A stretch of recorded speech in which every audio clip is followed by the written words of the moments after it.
What's up, everybody? My name is Demetri Kofinas, and you're listening to Hidden Forces, a podcast that inspires investors, entrepreneurs, and everyday citizens to challenge consensus narratives and to learn how to think critically about the systems of power shaping our world. My guest in this week's episode is Ross Douthat. Ross is an op-ed columnist for the New York Times who writes thoughtfully about issues of faith, politics, culture, and society. He's out with a new book titled The Deep Places, a memoir about his 5-year struggle with a disease that, in his own words, officially doesn't exist. It's a story about personal suffering, but also about what happens when we become terribly ill, only to realize that even the doctors who are willing to treat us can only do so much. We spend the first half of our conversation discussing the book and its lessons for not only those dealing with chronic illnesses like Lyme disease, which has afflicted Ross, but for anyone who feels the need to challenge or circumvent the medical establishment in order to treat an illness or cure a serious disease. Unsurprisingly, this leads us directly into a conversation about COVID-19, a disease which has inspired its own set of alternative treatment modalities and which has afflicted tens of millions of people with symptoms that the medical establishment is still struggling to understand. In the second hour, I have a chance to ask Ross about a number of political and social issues and questions surrounding the upcoming elections, the enduring popularity of Donald Trump, the ongoing transformation of the news media, the Biden presidency, and much more. If you enjoy the free content that we produce every week, I encourage you to take the leap and become a premium subscriber if you haven't already. There's no commitment, you can cancel at any time, and the entire library of subscriber content going all the way back to episode 1 becomes instantly available to you, including the overtimes, afterthoughts, transcripts, and rundowns, depending on your tier. So without any further ado, please enjoy this week's episode with my guest, Ross Douthat. Ross Douthat, welcome to Hidden Forces.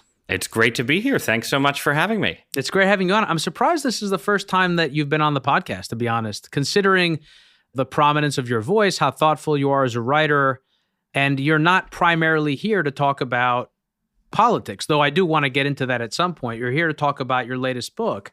For listeners who don't know who you are, what's the 5-minute career life story for Ross? So I write a newspaper column for the New York Times where I am, one of the op-ed page's conservatives, which is, a distinctive and interesting role to play since, as most of your listeners probably know, the New York Times readership leans somewhat to the left. And I live in New Haven, Connecticut, which is actually where I grew up. And I've ended back here through a sort of somewhat surprising series of events. But basically, probably the most distinctive parts of my backstory are that I grew up in the Northeast as a child of fairly, conventional upper middle class liberal professionals. But in my childhood, mostly because of my mother, we ended up sort of going on a wild tour of American Christianity. What does that mean? A wild tour of American Well, it means that Christianity? we started out as Episcopalians, and which is a sort of, back then when organized Christianity was a little stronger, was a pretty normal and banal kind of Protestant to be in the Northeast. And then my mother had a friend who invited her to these healing services that were held in high school auditoriums all around Connecticut that were run by a woman who literally was named Grace. And they were sort of, guitars and prayer and praise music kind of thing, something that's, pretty normal in the more conservative parts of America, not quite as normal in New England. But it was a healing service, and there was, the woman would pray for people, and they would have what Pentecostalists call being slain in the spirit, these really intense religious experiences where people fall on the floor and don't get up for like half an hour. And my mother had one of these experiences, had more than one, in fact. And this became sort of our entry point into Pentecostalist and then evangelical worlds that we were sort of in for a big chunk of my childhood before we ended up as a family becoming Roman Catholics when I was about 17. So we were never Mormons. There were some things we didn't do, but we covered a lot of religious ground as a family between when I was 6 and when I was like 16 or 17. And so that sort of created this kind of unusual background that I then took with me to, the Ivy League education, the job in political journalism, these, somewhat more boring things that I did after childhood. But it meant that I basically have sort of combined a kind of like, upper middle class meritocrat's life with, a little bit more of a weird religious perspective on the world. And that combination probably informs the kind of political and cultural writing that I've ended up doing. I write a lot about American politics, a certain amount about American religion and Christianity. And it's, probably part of how I ended up being lucky enough to get a job at the Times, because the Times, it is a global newspaper that tries to cover everything, but it also writes for a fairly secular upper middle class audience. And one of my many roles at the paper sometimes is to sort of try and explain certain worlds that some New York Times readers might be unfamiliar with, religious, conservative, and otherwise. So I write a fair amount about, the crazy things that have happened in the Republican Party over the last 5 years and how people should think about them. So how's that for a sketch? That was excellent, actually, because you gave me a number of additional questions. Good. That's good. To ask you either towards the end of the first hour or into the overtime, especially around how you've navigated that line writing at such a progressive newspaper, given what you write about, what perspective you think you impart on your readers at the New York Times, and what insights you feel that your religious upbringing gives you that you maybe wouldn't have had otherwise, based on your background. But I actually want to get into this book. This book, Ross, first of all, I had no clue what it was about. I knew who you were. I can't remember whether I found the book independently, because sometimes I go on these recruiting missions through Amazon, or if it was pitched to me. I don't remember. And I really didn't know what it was about. I just saw deep places. I saw woodland, and I think the subtitle is Illness and... a memoir of illness and discovery. A memoir of illness and discovery. And listeners know that I've had my own bout with that, having been diagnosed at a young age with a brain tumor. So I'm always open to exploring conversations around suffering and revelation, not necessarily religious, but any sort of revelation around life. And so I saw that and something spoke to me, but that was it. I had no clue what the book was about. I didn't know what the illness was, nothing, until I opened up the book to read it. And I can't remember the last time I read a book in a single day. It helped that yours is not a 600-page thing, the monstrosity. No, it's thankfully, not. But I read the nice whole book. And short. I read the whole book in one sitting because it was so enrapturing. And I would say it's raw, man. I mean, like, you really, really open up and speak honestly about things that at times are very private around your suffering and how you dealt with it, but so much so that it was so relatable. I don't know what everyone else's experience is, but I found it very relatable. Whether it was that scene, really good. That's good to hear, and thank you. I appreciate it. Yeah. So let me stop talking. Let me actually just ask you about it. So, how would you describe what the book is about? How did this all come together for you? And then we'll kind of flow into the conversation, because I've read the book, so I just love to have an open, free conversation about it. Sure. So this is a book about something that happened to me and by extension to my whole family starting when I was about 35. So about almost 7 years ago now. I had the job at the New York Times. I lived in Washington, D.C. back then with my wife. We had 2 kids at that point. We wanted to have more kids. We lived in a row house in Capitol Hill that was too small for us. And we were both from Connecticut, from New England. And we had this sort of romantic idea of moving to the country, getting out of the city, raising our kids a little closer to nature. This may have been more my fantasy than my wife's, I have to say. But, she wanted to move back to the Northeast. We had family up here. There were lots of practical reasons to do it. But we ended up selling our house in DC for more than we expected, having a bunch of extra money. And we just, instead of doing something sensible like investing in Bitcoin, right? Or Tesla, something that really would have been wise back in 2015, we plowed the money into this rural farmhouse with 3 acres and a barn and, stone walls and fences and all of the sort of romantic New England stuff. And unfortunately, just as we had sort of made the offer and done the inspection and had this plan where we were going to stay in DC for the summer and then move in August, I got sick. And I got sick in this sort of weird way where there was initially a red swelling on my neck that was diagnosed as a boil that went away. And then I had sort of neck pain and headaches and odd things for a few weeks. And then I just had this totally bizarre collapse where it was like my whole body went haywire. I had pain all over, tingling vibrations, all kinds of weird feelings, phantom heart attacks. And then throughout this summer, I just sort of got worse and worse and worse. And I saw doctor after doctor after doctor in DC, where we still were then. None of them could find anything or figure out anything. My blood tests, they said, were normal. And I got told over and over again that this was all probably stress-induced. There was just too much going on in our lives. But then I went to psychiatrists and they said, no, you clearly have something physiologically wrong with you. So this was sort of the initial stage was just this mystery about what was wrong with me and this total collapse where I was sleeping an hour a night. I lost 40 pounds. I was in dreadful shape. And then we got to Connecticut. And once we got there, the doctors in Connecticut all said, or most of them said, well, this seems a lot like a tick-borne illness like Lyme disease, these illnesses that are now very common in the Northeast, increasingly common in other parts of the country too, carried by ticks. They crawl on you, they bite you. They can be as small as a poppy seed. It can happen without you seeing it.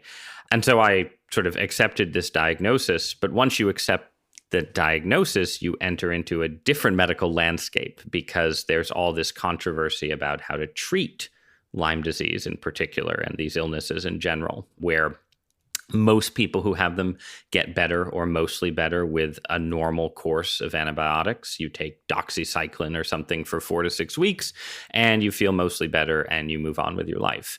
But a large number of people, somewhere between 5, 10, 20% of people who get sick, take a course of antibiotics and don't get better, or they relapse as soon as they go off the antibiotics. And then there's this huge argument about what that means. And the official CDC view is that, the antibiotics should wipe out the infection. So if you're still sick afterward, it's some kind of inflammation or autoimmune problem, and you definitely shouldn't keep taking antibiotics.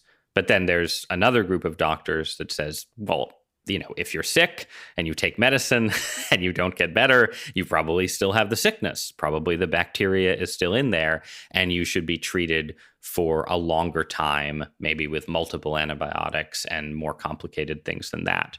And so I, unfortunately, again, was one of the people who didn't get better immediately. The antibiotics sort of stabilized me. I was able to sleep. I stopped going to the emergency room all the time. But I didn't get better. And so we entered into this kind of, Stephen King style landscape where we were living in this beautiful house, but in total isolation. I was a mess. We weren't making any friends or seeing anybody. My wife was pregnant with our 3rd child. And I had to do stranger and stranger and stranger things to try and get better. And that's the core of the story of the book, is what that experience was like. And I did eventually find things that help, and I am not fully recovered, but I have gotten a lot better, or I wouldn't have, reached the point where I was able to write this book. But yeah, so it's a chronic illness memoir / medical mystery story / real estate disaster / Stephen King novel. That's basically what I'm telling people, all in 200 pages that you can read in one sitting. Ross, I'm so happy you're doing better, because I really, as a reader of the book, it wasn't clear until the very, very end that you had gotten somewhat better. And it wasn't at all clear to me, having finished the book, that you were as well as it appears that you are, based on what you've said in recent interviews. I really felt for you. when I was reading this book. I felt for you. I felt for your wife. It wasn't at all clear what was going to happen to your marriage. You know, it was a really tough time. It's something that, I mean, you're funny, you're witty, you have a good sense of humor around it for those who are listening, but I can't overstate enough the degree of suffering that you conveyed in the pages of this book. Take me back to that first morning when you discovered that red swelling, that mark and the stiffness in your neck. What was that like for you? What was going through your head at the time? Did you have any idea that it was anything at all? Yes. I mean, that was the strange thing, right? Was that this happened like 2 days after we had done the home inspection and sort of settled on the idea that we were buying the house. Did you have any concept of Lyme at that point in time? I mean, could you have been able to draw the connection between your trip to Connecticut and the red swelling on your neck?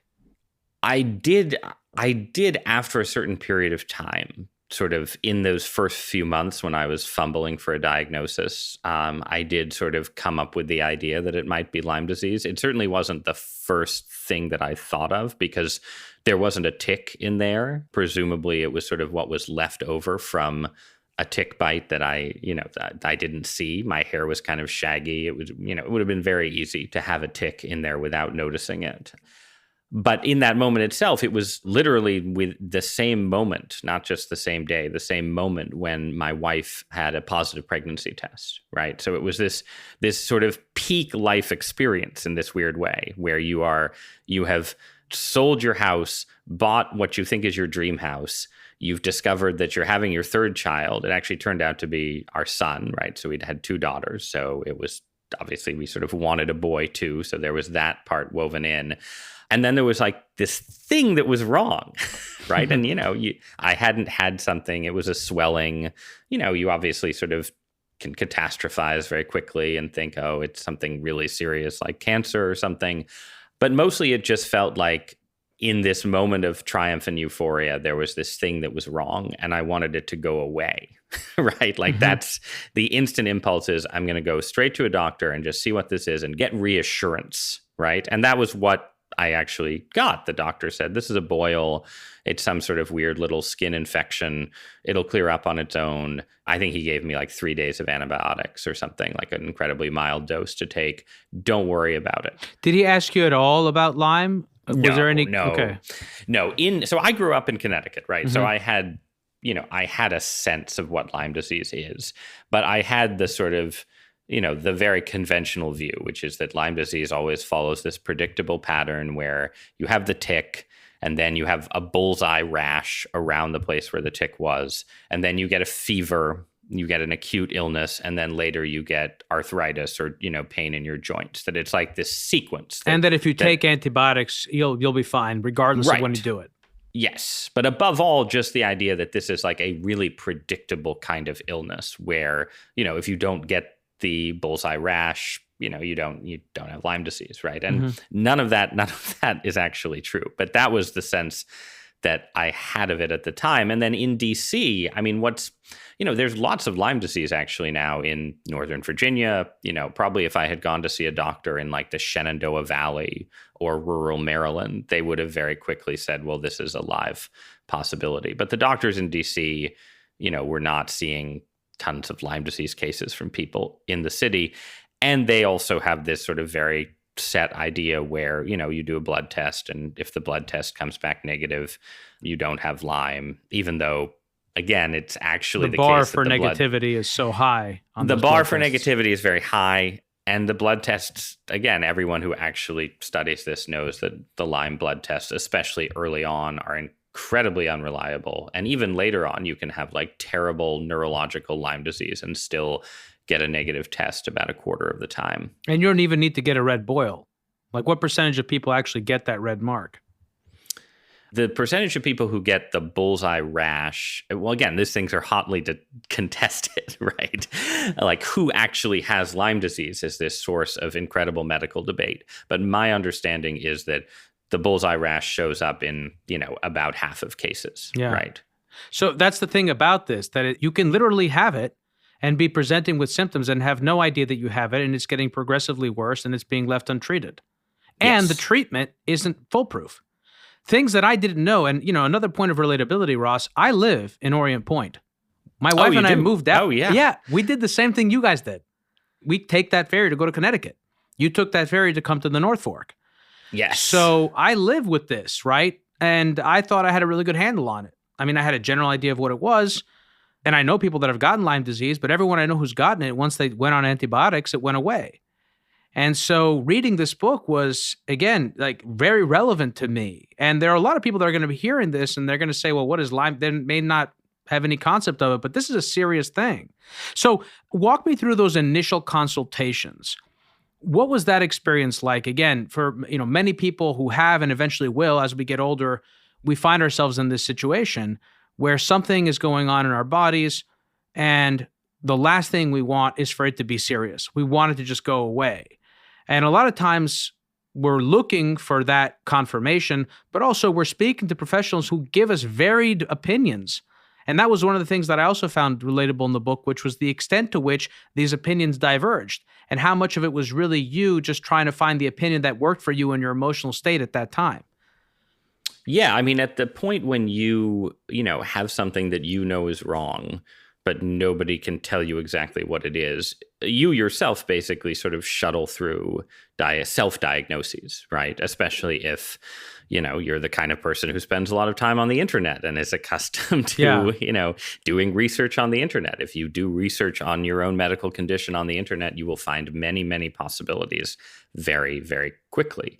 But also the way the medical system is set up, right, is that, you have doctors who are general practitioners, who are internists, internal medicine, and so on. And then you have lots of specialists. And serious conditions are assumed to be associated with, particular specialists who specialize either in some particular disease, like an oncologist, or in a particular sort of system in the body, like a gastroenterologist, right? So as you move through doctors and theories, if you're having lots of different weird symptoms, you can go to a lot of different doctors and present each one with one piece of your symptomology, right? So you go to a neurologist and you say, well, I'm having weird tingling and vibrations in my body and what feels like, almost like electrical shocks here and there. You go to the gastroenterologist and you say, well, I have stomach pain. I have a gagging feeling in my throat. You sort of move through these specialists and you quickly realize as a patient that doctors are not trained to really trust patients' descriptions of their own symptoms. Doctors are trained to regard patients as fundamentally unreliable narrators whose own descriptions of what's going on need to be always tested against actual tests, right? Blood work above all, but if you're a neurologist, there's lots of distinctive tests that neurologists run. If you're a gastroenterologist, you can do an endoscopy, which I did in that period. I mean, I did every kind of test in that period. When you were getting these tests, did you want to find out what was wrong, or were you also sort of hoping that every test came back negative? It was a mix. Sometimes you would there was part of your mind that would desperately craved a diagnosis, right? And then there's part of your mind that is, says, well, obviously I don't want this to turn out to be a brain tumor, right? Or a sort of, or a neurological disease, right? A progressive ALS. Degenerative disease, right? You don't want that. So each non-diagnosis would offer this weird mix of relief and exasperation, right? Yeah. At the same time, where you're like, well. Or, once I started having phantom heart attacks, you really, at age 35, you don't want your heart to have problems. What was that? You described that a number of times in the book, but I didn't have an appreciation of what it felt like. What is a phantom heart attack and what was that experience like?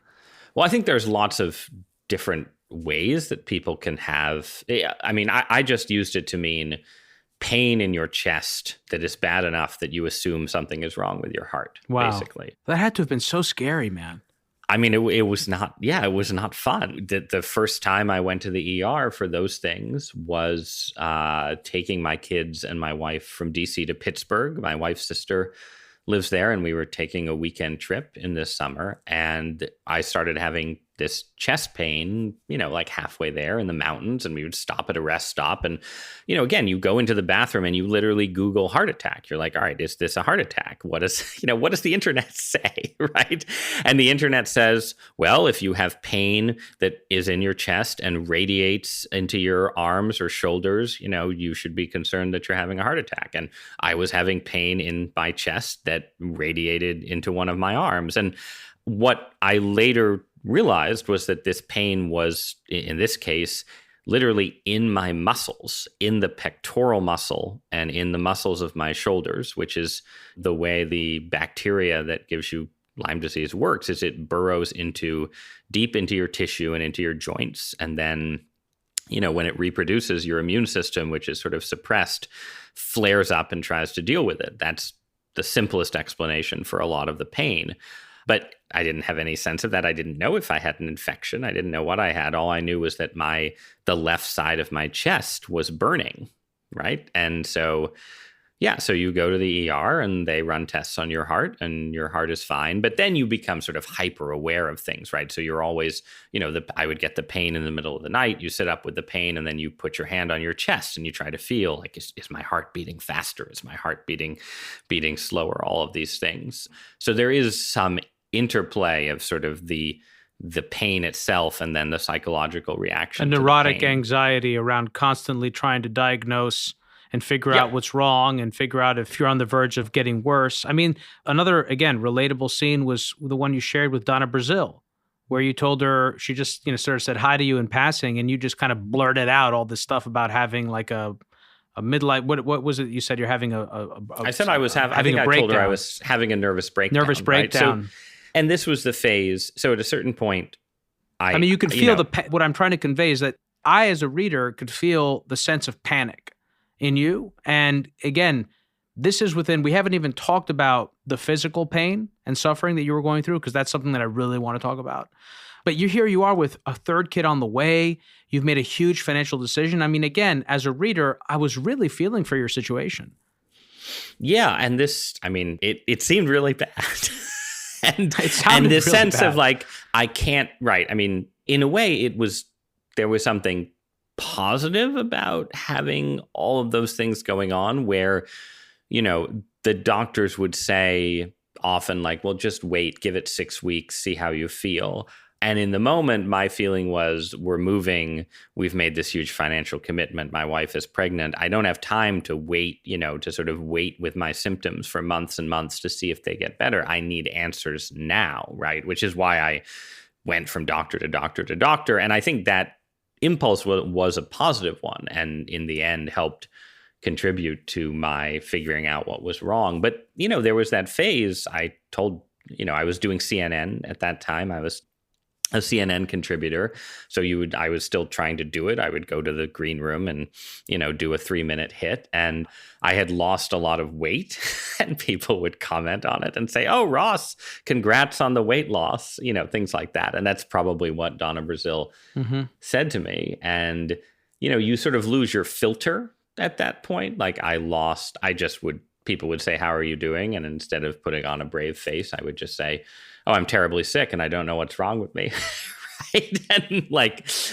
And in that case, I think I said, I'm having a nervous breakdown. And at that moment, I think that was what I believed, because that was the other thing. You would get these pseudo diagnoses where people say, well, we don't know what's wrong with you, but you're probably under a lot of stress and you're having some kind of, anxiety driven collapse. And, I think one of the narratives that people who haven't had this kind of experience is that a lot of chronically ill people are actually mentally ill and are sort of resisting a mental illness diagnosis and want a physical illness diagnosis. And I'm sure that happens. In my case, though, I was happy to accept. I mean, I wanted any diagnosis, right? So especially one that was mental. Right. So a mental illness diagnosis means I'm not dying of some obscure disease. So that's good. And I know people who've struggled with mental illness. I can imagine taking, anti-anxiety medication or antidepressants. And I did take those things. I took Xanax. I took the various sort of mild antidepressants that I was prescribed. And I sort of, there was a period really in August, so right before we finally left DC, where I just sort of fully embraced that diagnosis. I bought books on anxiety disorders. I would look through them and look for places where people would say, oh, when you have this kind of nervous problem, it can manifest in actual pain. And I'd say, oh, yeah, that must be what's happening to me. So, but did it always feel to you deep down that you were stretching? I mean, were you aware that you were stretching for that diagnosis?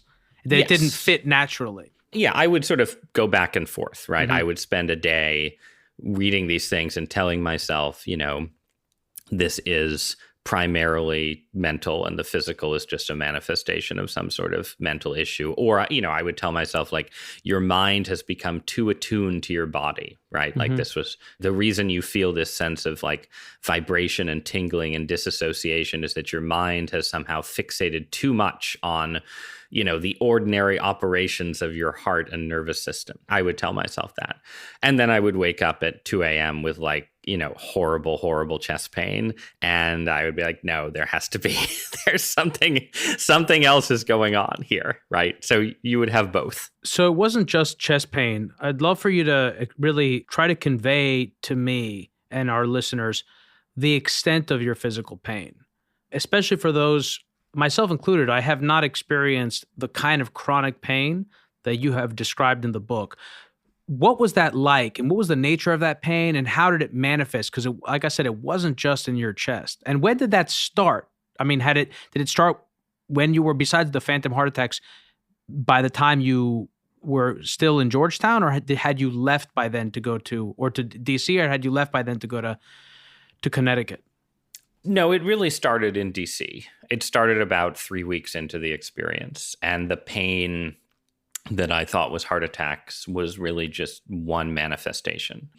And the pain was sort of somewhere in between two zones. One, a zone of sort of, what I think of now as like normal aches and pains, right? So there's sort of the pain that you get if you exercise too much when you haven't exercised in a while.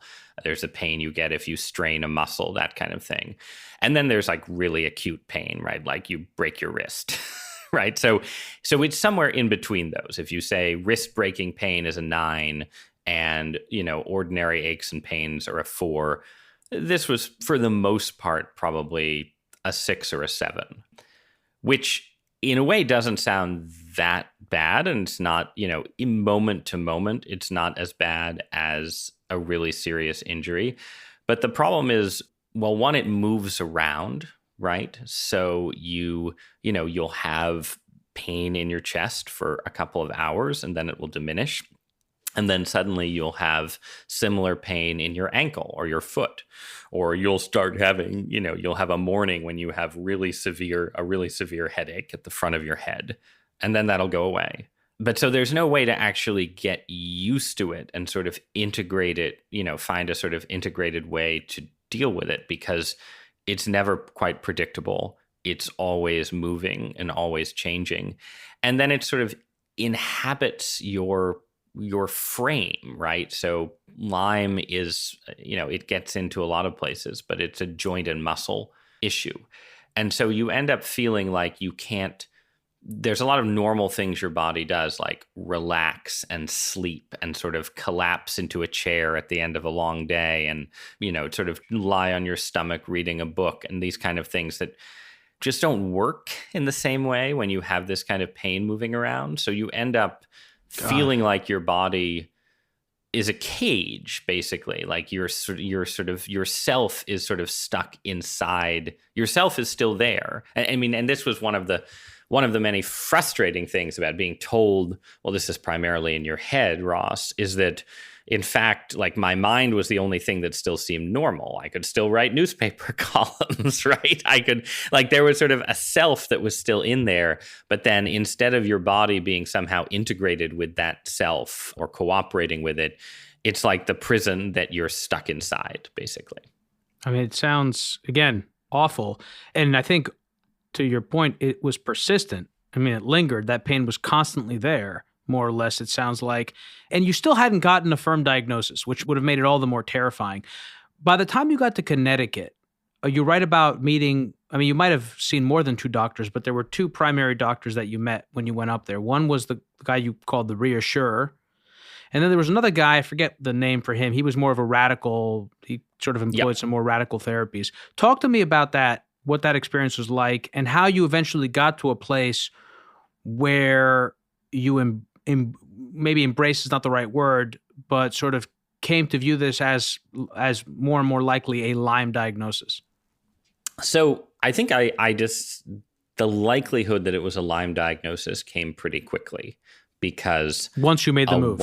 Once we made the move, because a wide range of doctors who otherwise had different opinions about things all said, this is probably Lyme, including a psychiatrist that I saw very early on. She said, Ross, I'm happy to treat you as a psychiatrist, but I see a lot of things like this. I'm sure this is a tick-borne illness, right? So, and then I had taken some antibiotics briefly in the summer, but I sort of took antibiotics more steadily, which is the basic thing you do for Lyme.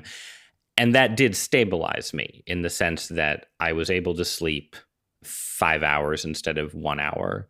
Wow. The feeling, there was sort of, underlying the pain, there was this feeling of like disintegration almost, like half my body wasn't aligned with the other half. Like I was sort of dizzy all the time. That went away on the antibiotics. And what was left then was this sort of cycle where the pain was still there and it would sort of move from region to region. And then you would get these feelings that are called the Jerisch-Herxheimer reaction, which is something that happens when you have a severe bacterial infection.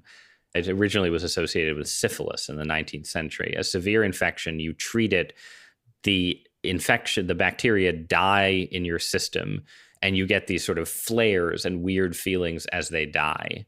And so for me, that often took the form of, weird itching and a desire to like move my body and rub my body, do all these really weird things.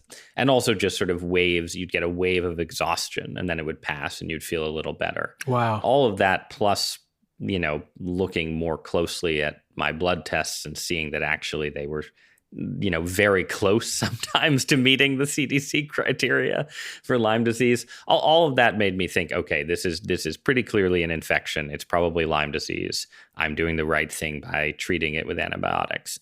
But then, so then you sort of choose your path.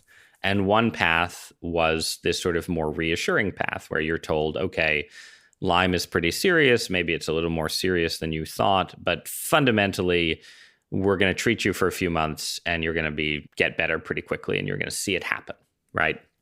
And the other path is the doctors who say, you, Ross, are clearly very sick. So this is probably a pretty severe case and you're probably not going to get better in a couple months of antibiotics. You have to be prepared to treat this for, anywhere from 6 months to many years.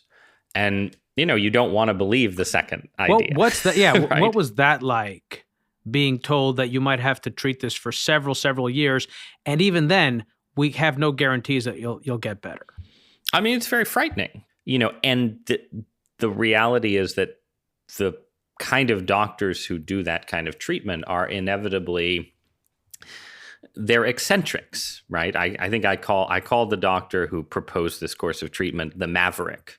They are sort of natural outsiders. They are people who are treating patients sort of outside the official CDC protocols. And so it's not just that they're telling you something weird. It's that, you go to their office and, you read the pamphlets in their waiting room and you look at the patient testimonials that they have and you're like, I've entered a really weird space and I would really rather not be here.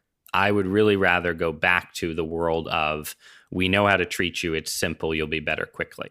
Was that also partly because you had a self-identity? You identified as kind of a rational person who was aligned with the medical establishment, et cetera, et cetera, et cetera.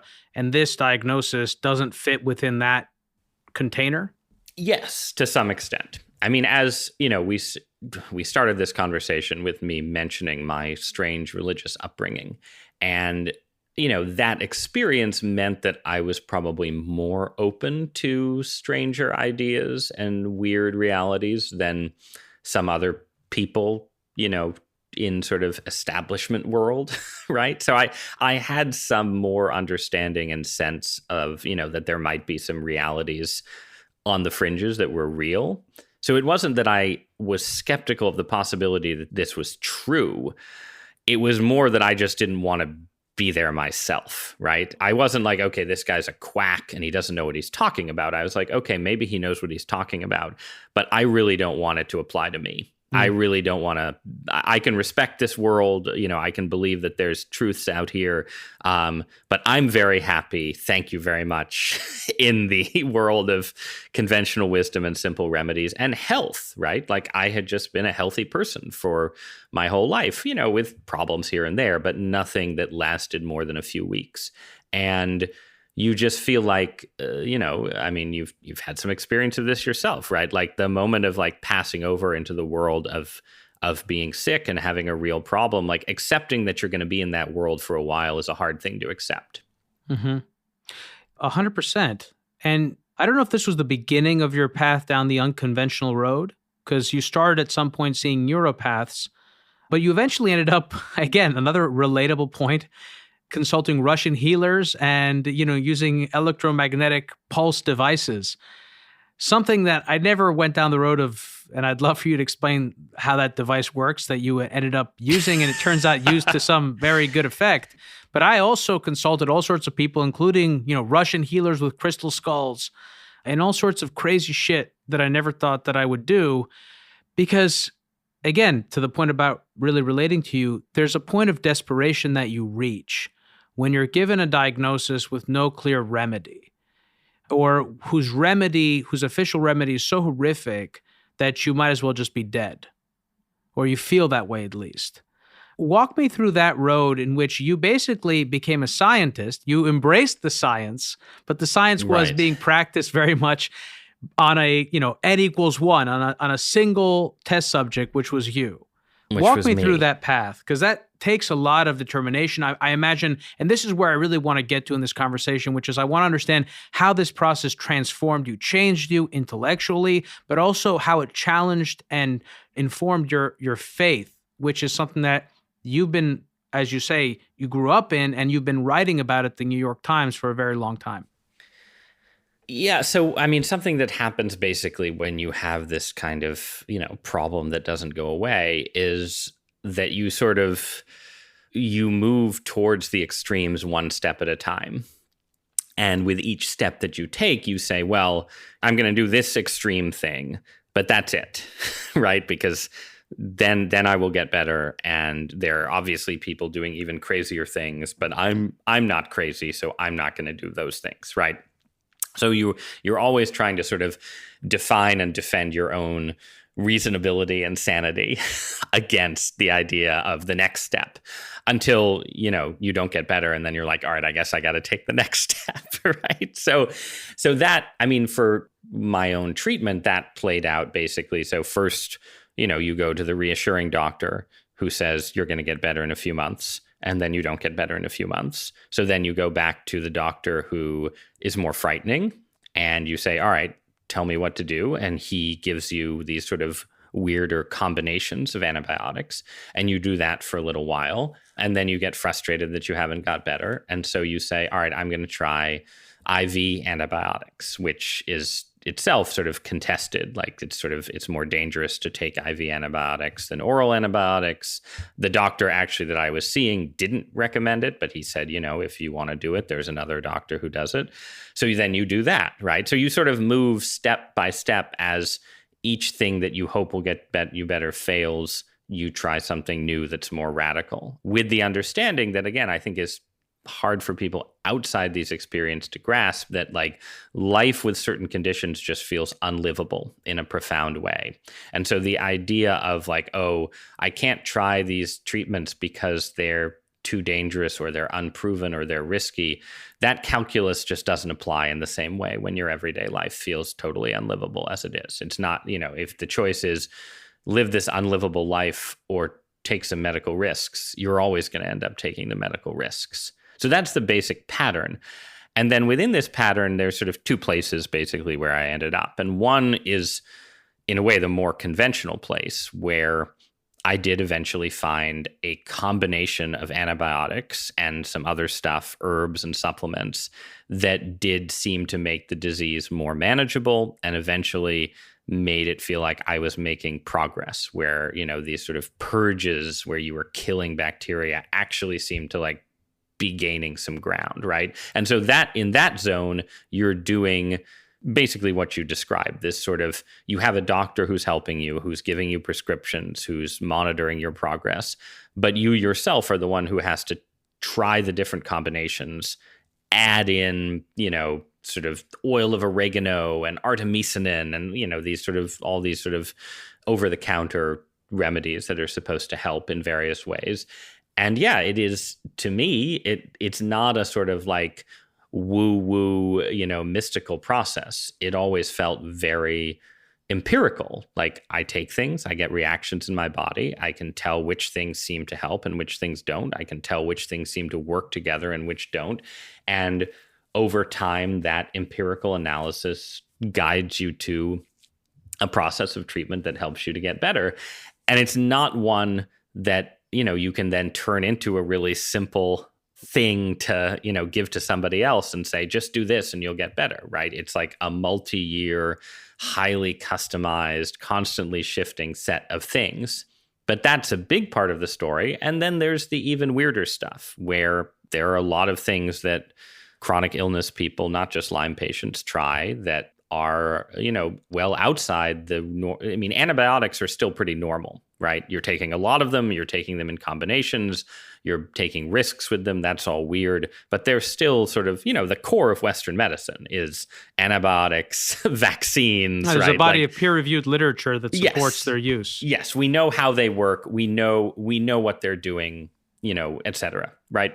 And also there's a psychological aspect to it as well, which is that you don't feel like there's something scary about going so far outside the mainstream, which I think speaks to the anxiety of doing something to afflict yourself. It's causing yourself harm because of your own stupidity or brashness. Whereas at the very least, if you at least go with the consensus, you're following the herd. That dynamic applies as well to this situation, doesn't it? Oh, well, and right. And there's also the fact that, even having this kind of diagnosis, there's always a sense among people around you that, maybe this is still all in your head, right? Where, it's like, did that piss you off? I mean, it does. It did. Sure. But it's also understandable, right? And that's like, think of yourself forget like people who don't know you that well or just people who see you occasionally. Put yourself in the shoes of my wife, right? So she's in the country in this sort of somewhat crumbling 1790s farmhouse. It's winter. Her husband has an official diagnosis, so that's good. That's somewhat reassuring. But he's not getting better. He's constantly changing the things he's trying and taking. He's constantly changing his theories of what works and what doesn't. And he doesn't have any normal physical manifestation of the disease, but maybe sometimes he'll come downstairs, after one of these flare-ups where he's been like rubbing at his shoulder and he'll say, look, I'm red all over, right? Look, it's real. It's there on my skin. You can see it.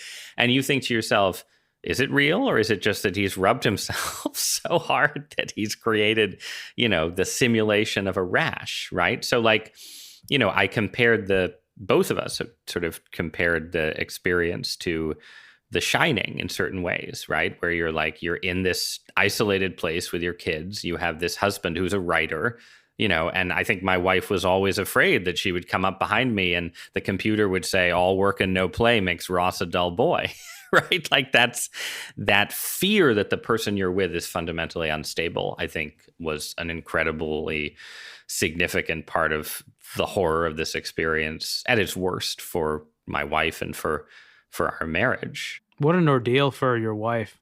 Yes. What an ordeal for your wife. I can't imagine how this tested your marriage. I imagine it must have tested it. It would have tested any marriage. Any normal marriage would have been tested by this situation. Yeah, and I know. And I think chronic illness is linked very closely to breakups of marriages. And thank God it didn't break up ours. But you can absolutely see from that. Especially because you dragged her to Connecticut. She was happy with Connecticut. I had dragged her to the 1790s. Right, exactly. She would have been happy with a nice, a new build, turnkey, right, with a new kitchen. Were you plagued by feelings of guilt during this time? Not just because you were sick and because your sickness, albeit not something that you wanted, was causing suffering to those that you loved. Yes. But also because you had wanted this. You wanted to put your family in this situation. Yeah, there's a feeling of guilt. There's a feeling of deep inadequacy where you are sort of failing as a husband and a father. And especially, we had our third child, we had a son. It's just like this sort of experience that is supposed to be profoundly joyous. And I was in a place where I could do the basic father things. I could go buy food and watch the kids and so on, but I couldn't enter into sort of the normal mix of joy and exhaustion that you get from parenthood. So you feel inadequate, and you feel like an idiot. You feel like you are being punished, right? That you have committed this act of hubris, and spending all your money on a rural farmhouse is obviously an act of hubris. And you're suffering for it. And for a long period of time, there's a feeling of like, why can't I just rewind the tape and do this over again, right? Get back onto the timeline where we bought a different house, we bought a more affordable house, or we just, we didn't move. We waited to move another 2 years and so on. And that part does pass, right? Like at a certain point, and again, you have to get a little bit better to feel this way. But at a certain point, you just recognize, no, this is my life, and there are enough good things in my life that you wouldn't actually choose the alternative timeline. You have to embrace the life you have.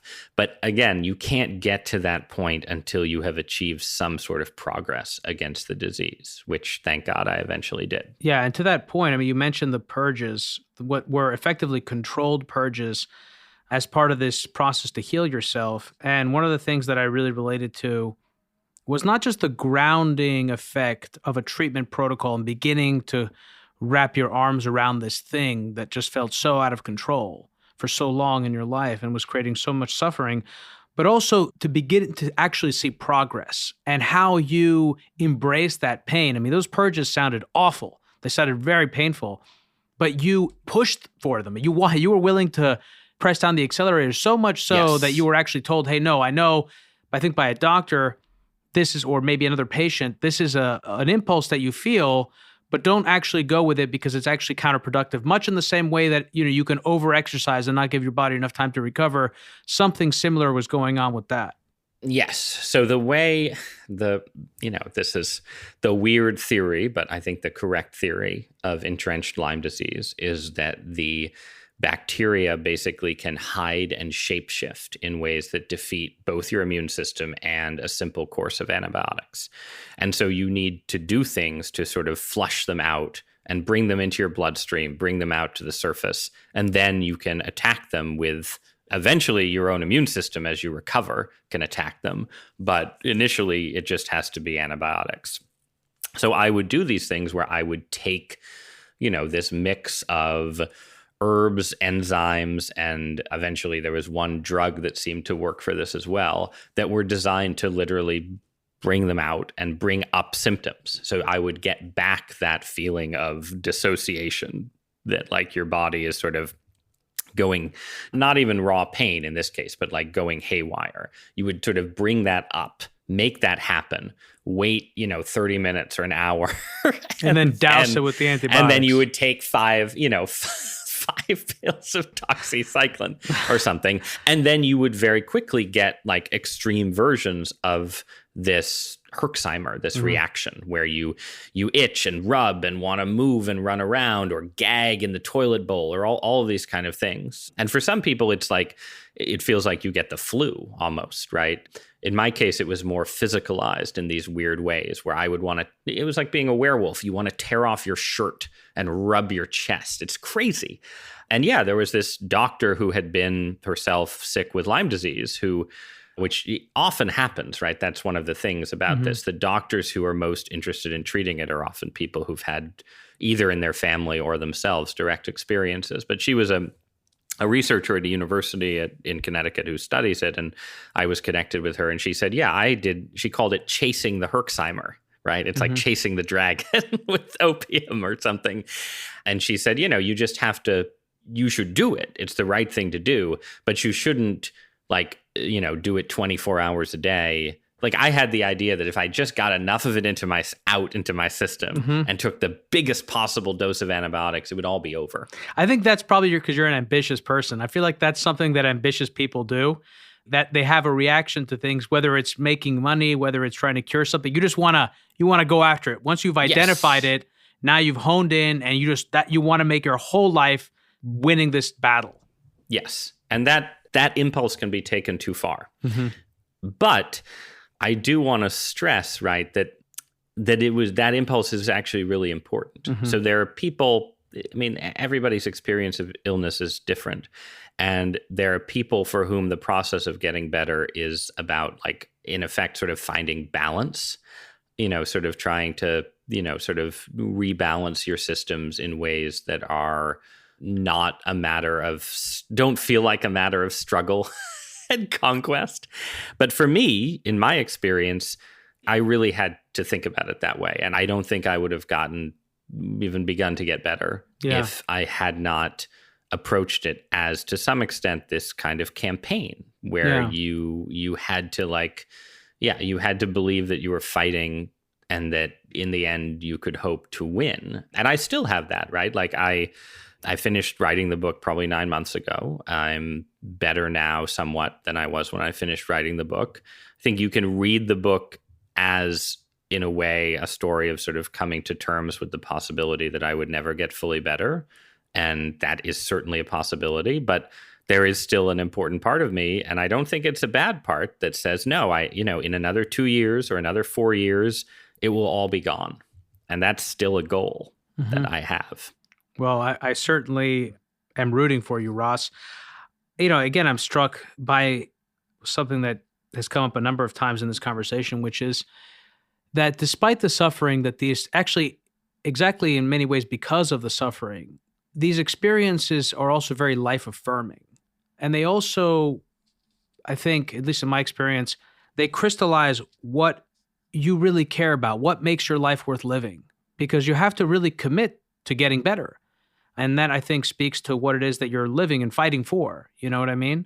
So, Ross, I'm going to move the rest of our conversation into the overtime. I want to ask you how this experience influenced your understanding of COVID-19 and some of the alternative treatment modalities for the virus, because your sickness started before the publication of your last book, but the book tour began right before the coronavirus was spreading, and you were still very sick. So I'm curious how that informs your understanding and compassion for some of the decision-making of other people and sort of the prudence of it. And I also want to ask you about a number of body politic. We've talked about the physical body here, but many body politic questions, because you write so much on this subject. And this is what you've been writing about sort of your whole career. For anyone who is new to the program, Hidden Forces is listener supported. We don't accept advertisers or commercial sponsors. The entire show is funded from top to bottom by listeners like you.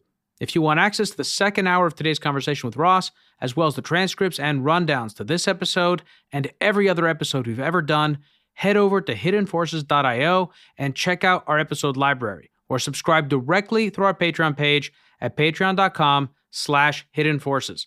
There's also a link in the summary page to this episode with instructions on how to connect the overtime feed to your phone, so you can listen to these extra discussions just like you listen to the regular podcast. Ross, stick around. We're going to move the second half of our conversation into the subscriber overtime. For more information about this week's episode, or if you want easy access to related programming, visit our website at hiddenforces.io and subscribe to our free email list. If you want access to overtime segments, episode transcripts, and show rundowns full of links and detailed information related to each and every episode, check out our premium subscription, available through the Hidden Forces website or through our Patreon page at patreon.com/hiddenforces. Today's episode was produced by me and edited by Stylianos Nicolaou. For more episodes, you can check out our website at hiddenforces.io. Join the conversation at Facebook, Twitter, and Instagram at Hidden Forces Pod, or send me an email at dk@hiddenforces.io. As always, thanks for listening. We'll see you next week.